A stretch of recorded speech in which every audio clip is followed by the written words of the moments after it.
shahar ko'chasida ko'rdim bir qizil gulni. Qadim shahar ko'chasida ko'rdim bir qizil gulni. Bir qarabla shappida yilib oldi bu ko'ngilni. Bir qarabla shappida yilib oldi bu ko'ngilni. Qarsamla 20 yosh, uncha bo'yliq qalam qosh deganmidi ko'nglida saranmidi adash.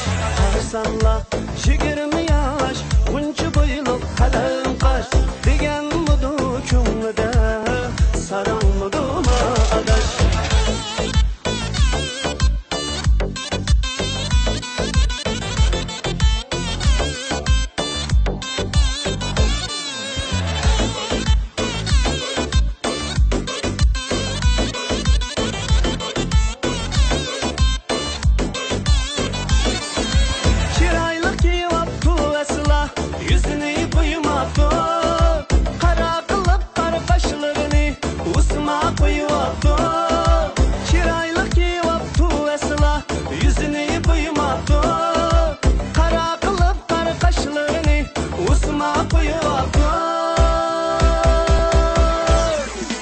Qarsamla 20 yosh, uncha bo'yliq qalam qosh deganmidi ko'nglida saranmidi adash.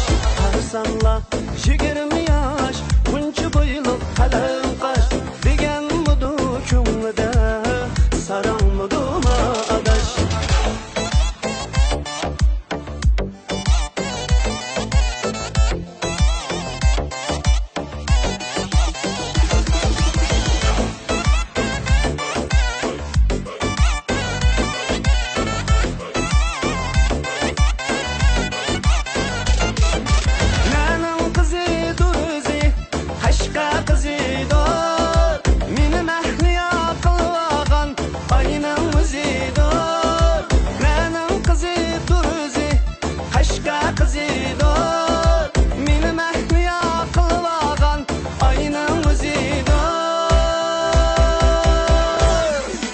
Qarsamla 20 yosh, uncha bo'yliq qalam qosh deganmidi ko'nglida saranmidi adash.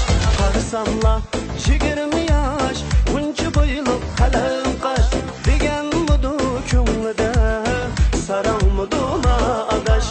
Qarsamla 20 yosh, uncha bo'yliq qalam qosh deganmidi ko'nglida